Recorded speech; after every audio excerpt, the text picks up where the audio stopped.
I'm Dr. Lisa Palmer, Dr. Mama Bear, coming to you live from Central Florida. Actually, two of us are live from Central Florida for you tonight. And I wanted to talk about some crazy stuff that's happening. The topic is scuba masks, storms, and students of quantum. So if you can hear me, if you can see me, jump on. I'm not on Instagram tonight.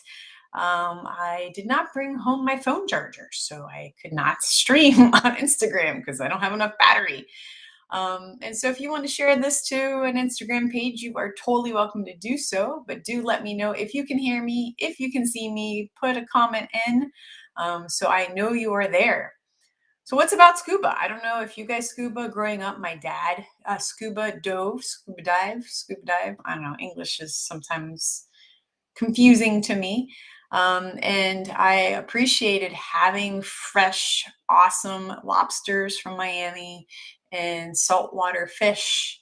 Once you have really, really fresh seafood, you never want to eat store rotting, nasty display case seafood again. Fresh seafood does not taste fishy. Fresh seafood does not smell fishy. Fresh seafood is amazing, especially if you have a chef that knows how to prepare it. Hey, Teresa. Thanks, Teresa, for letting me know.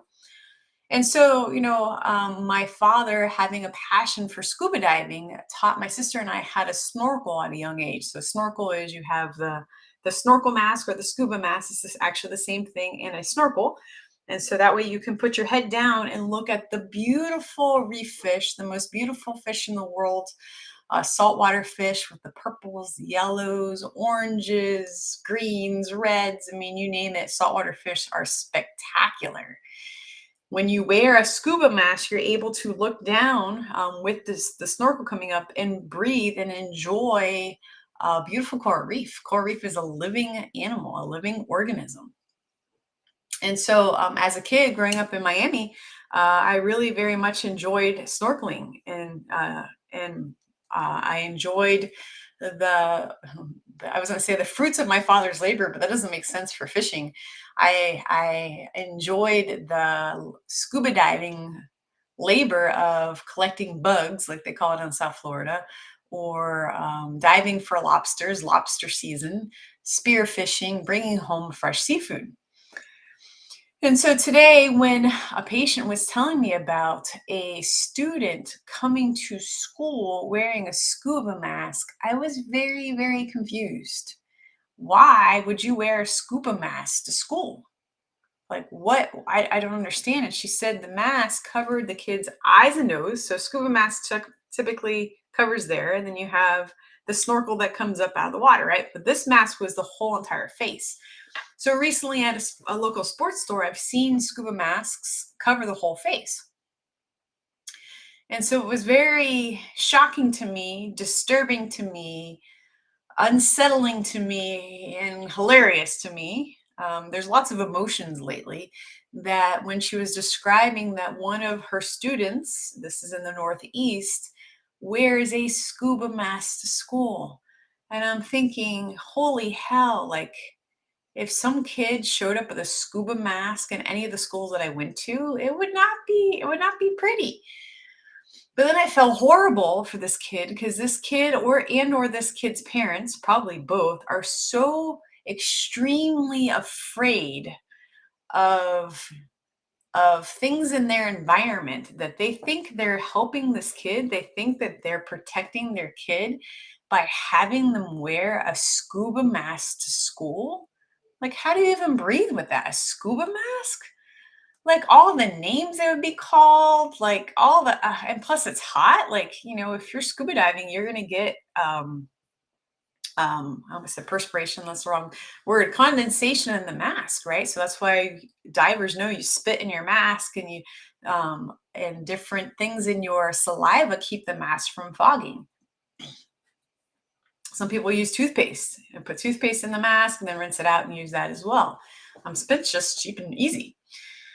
And so the amount of fear for the parents of a child to send their kid to school with a scuba mask, it doesn't even make any sense. So a virus is an exosome. right? It's dead. It can't do anything, right? But when you combine it with other things, could be a problem. What we're seeing right now with a lot of children having illness is other children are getting caught up on their schedule. We'll say it like that, where they get stuff in their arm, and so those things end up coming out in the environment, and kids can get sick from that, right? And so I'm sorry, scuba mask is not going to protect that kid from that. In fact, scuba mask, kid's not going to be able to have proper air exchange. The kid, if they were at any of my schools, and I didn't go to bad, I went to public schools in Miami. They were great schools. They were grade A schools. But any kid who went to school in a mask, like, I don't know how they didn't get made fun of. I'm not advocating bullying or anything like that, but like, you showed up in a scuba mask, right? And then the teachers, why are you letting them? Why are you wearing this kid, letting this kid not get enough oxygen? And the parents, what are you doing to your kid? Like, the mental, I don't even know, scarring from sending your kid to school. Well, you might as well. I mean, it'd probably be better to put a oxygen tank if you're worried about some kind of exposure. But you have to remember, you have bacteria on your skin. You have parasites that normally occur on your skin. Early on in this mess, about 2 years ago, I was talking to someone, and they're like, okay, well, protect this building. We have mats, and the mats have chemicals. And so when people enter from the outside, they wipe their feet on the mat, and the mat has chemicals, and the chemicals kill bugs. And then we're going to have you wear a mask and gloves, and we're going to sanitize everything. And I'm like, yeah, but you'll never kill the bugs. And she kind of looked at me, and I'm like, yeah, well, okay, so I don't know what you think's on the bottom of my shoe, but I've been in my house and been in my car, and I walk through the parking lot. And so I'm not quite sure what this mat's going to do, but you're not going to have me clean the top of my shoe. And my top of my shoe could have stuff. And then I'm wearing clothes, and clothes have fibers, and fibers can contain bacteria and viruses and mold and fungus and whatever. So are you going to make me take off all my clothes and incinerate them? But then I have bugs on my skin. So you're going to wash me in bleach, but then I have bugs in my intestines and bugs in my organs. So you're going to melt me like, and so she's looking at me at this point like I'm insane. And I'm like, you don't understand. You think wiping the bottom of somebody's shoes and making them wear a mask and gloves and sanitize the hell out of everything is going to get rid of bugs? I'm sorry, you are sadly mistaken. We have bugs in our eyes, we have bugs in our mouth, we have bugs in our digestive tract, and you better have those bugs in your digestive tract or you're not going to digest your food properly. That's a healthy microbiome or healthy digestive environment. You're going to have good bacteria in your vagina, ladies. You're going to have good bacteria in your penises, men. And sorry, there's just male and female. There's nothing in between. And if you're something in between, you're sadly confused. Probably won't get votes on that one. I don't care. There's just so much misinformation. So this poor kid's going to school with a scuba mask. I don't know how you learn like that. I don't know how you hear like that. I don't know how you see like that. I don't know how you exist like that. Teachers, I don't know how you teach like that. Uh, School administrators, I don't know how you deal with that. Parents, what the heck are you doing to your poor kid? Right? Like, what a nightmare. And over what? You have bugs in your ears, bugs in your hair. Like, are you going to bleach your kid? Please don't do that. Like, the scuba mask isn't doing anything other than humiliating your kid and scarring them for life and making the teachers' jobs harder and putting your kid as a target for ridicule. So then in the same school, this poor teacher has a student with 3 masks on. So here we are in November, and this kid, since the beginning of the year, has worn 3 masks. I don't know how you breathe through 1 mask, let alone 3 masks. So what does that do to oxygen levels? Your brain needs oxygen. If you don't have enough oxygen, you can't think. If you don't have enough oxygen, you pass out. If you don't have enough oxygen in your brain, you're dead. Dead, you die. You die. And so the parents that are sending this kid to school every single day with 3 masks, how do you expect your kid to communicate? How do you expect your kid to read? How do you expect your kid to answer? How do you expect your kid to learn? How do you expect your kid to function? And then how disgusting are those masks? So a physician, a surgeon will wear a mask in surgery so spit from their mouth does not land in the patient's open body and disgusting blood and body fluids don't fly into the surgeon's mouth. The surgeon does not touch the mask. The surgeon does not play with the mask, move it up, move it down. The surgeon does not do that. The surgeon, after the surgical procedure is over, properly gets rid of the bodily fluids on his gloves that he wore as a protective barrier for the patient and himself, so the physician doesn't get any bloodborne pathogens, meaning bad stuff in the patient's blood or guts or poo or whatever they're digging into, whatever they're cutting that day, right? And then they're properly disposed of in medical waste, biohazard waste, and the mask is removed from their face and the goggles are removed from the eyes. The goggles for the eyes is meant so bodily fluids don't fly in the physician's eyes, right? You don't get blood in your eye. If you're in the dental world, like Jessica's in the dental world, you don't want people's mouth bacteria flying in your eye, right? And then on the flip side, you don't want stuff from your dental hygienist or your dentist or your surgeon flying into your mouth, right? So if they, if they're talking, you don't want spit from their mouth landing in your mouth. You don't want their eyelashes falling into your mouth. And it's just a protective barrier. It is not meant to be worn 8 hours a day in school. And I'm sorry, an 8-year-old wearing 3 masks, however old this kid um, is not using proper mask procedures and protocols, right? They're touching their face, they're pulling the mask down, they're going to the bathroom. If you're going to the bathroom with a mask on, do you pee with your mask on? Do you poop with your mask on? Do you keep your mask over? I mean, I guess if you had stinky poop, it'd be appropriate to have the mask over your nose so you don't have to smell stinky poop. Do you wash your hand? Like the kid is touching the mask, and every time the kid touches the mask, whatever was on their hand is now in the mask. Now, if you have multiple layer mask and you're coughing or you're chewing or you're whatever into your mask, now you have a layer of bacteria on your face. And there have been cases of kids having staph bacteria, staph infections on their face from filthy masks. It's disgusting. So please don't send your kids to school with scuba masks. Please don't send your kids to school with regular masks. The CDC has come out and said, Fauci came out and said, masks don't work. Then you wear one mask, then you wear 2 masks, then you wear no masks. Then we found out masks never worked.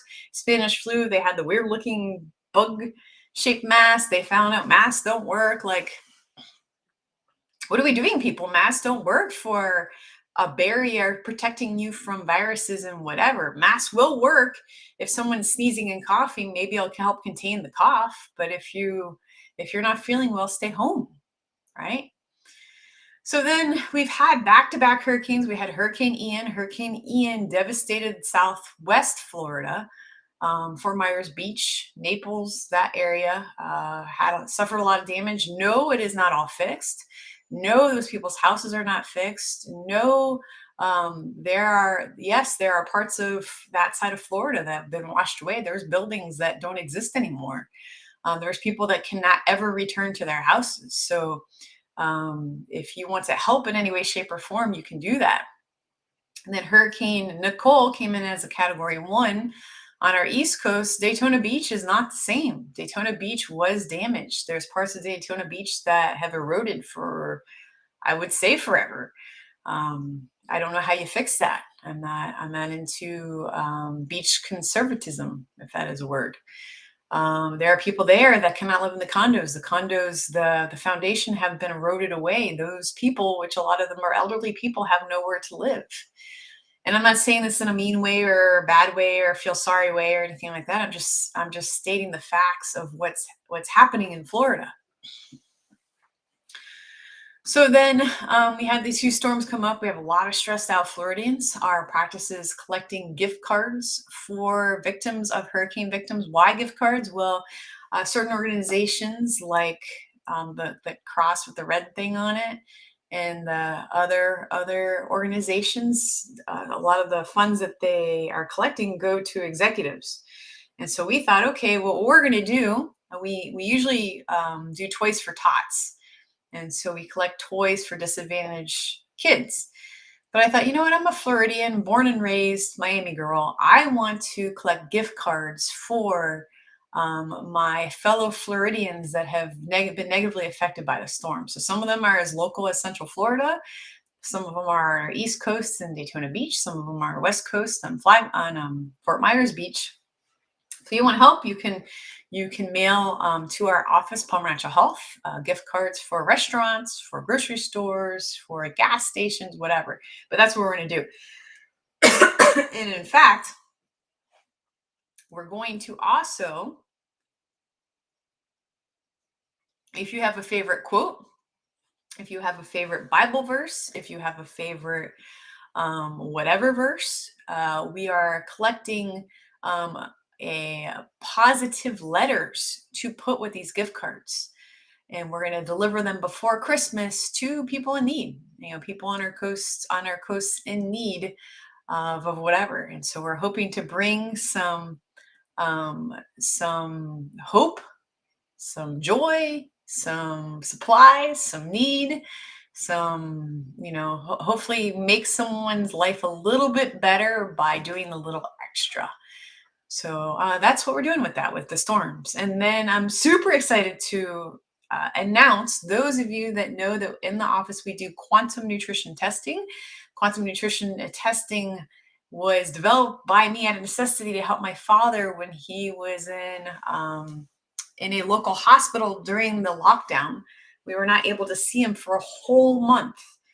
And so quantum nutrition testing enabled me to use frequencies to test him from a distance to see what we could help him with. So when you have a family member who is stuck in a hospital and you're able to talk to them, but you're not able to visit them, it is extremely, extremely important, if you have a loved one in the hospital, to be able to vouch for them, communicate to the medical staff, help them, support them, love them, communicate with them.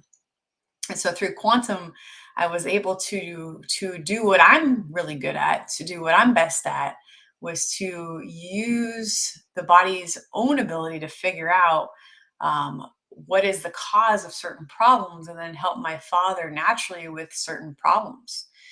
And so I'm super excited. We've been the last year, I've been teaching other practitioners and homeschool moms, yoga instructors, flight attendants, elementary school teachers, quantum nutrition testing. And it's so amazing the results that they had. I have a letter from a practitioner in Guam, and she was helping a 10-year-old that was in the adoption system, whose mom was on drugs and alcohol. She's helping him be able to sit still and actually learn better in school. He was able to have better behavior. He was able to learn without being distracted. In fact, he had such better concentration after doing quantum nutrition with my student that he was able to put together 100-piece 3D puzzle at 10 years old. Okay, so just amazing, amazing results. And so I'm very happy to announce that our 2023 dates are released. So we have level 1 and level 2 classes here in Florida. We are looking at other locations. I'm working on a San Diego, California location. And so, yeah, so those 2023 dates are released for level 1, level 2. You can go to QNT, Quantum Nutrition Testing, QNTacademy.com, and lock in original pricing. So we're going to do a Black Friday sale. So we're going to be, those classes will have original pricing through Black Friday, and then they're going to go to their current pricing, I guess you could say that. So Gina, I know you're coming and can't wait to see you. I can't wait to see my level 1 students return for level 2. I can't wait to see my academy students that haven't come to level 1 join us live. It is so fun. It is like having a room filled with all your best friends, all your colleagues that think very similarly, that have amazing hearts and to help people heal naturally. It is just the coolest. It is so rewarding that, because in our office, there's only so many people we can serve, right? We serve hundreds and hundreds of people every single week. But it is, in some cases, no offense, patients, but in some cases, it's only almost even more rewarding to see our practitioners learn and then service their areas and service their family and their friends and their communities. And it's so cool. Like we have a practitioner in Guam now. How amazing is that for that little island, that US territory? So Tati wants to sign up. That's awesome. So qntacademy.com, you'll see information on the academy, which is clinical coaching, and walks you through the quantum nutrition testing, has paperwork, has handouts. And so you can join us Tuesday nights and I can answer your clinical questions. And then level 1 is a live class. Level 2 is a live class. And coming in December, level 3. So very, very exciting. So yes, Gina, the dates are for level 2 and level 1. So if you click on the level 1 tab, it'll show you the level 1 dates. If you click on the level 2 tab, it'll show you the level 2 dates. So that's how those are differentiated. So Samantha says yes. Robin is level 1 and level 2 certified. Samantha is level 1 and level 2 certified. They're doing awesome. I love hearing the wins. I love seeing them utilize this technology to help people heal naturally through whole food supplementation, homeopathy, carbon technology, essential oils, whatever you have on hand. It is really, really, really cool. Nice, guys. Well, hopefully this helps you guys. I can't wait to meet you guys in the Quantum Nutrition Academy online or level 1, level 2, live here in Florida and other locations coming soon. I hope you guys have a great week, and I hope to see you all soon. Good night, everyone. Bye.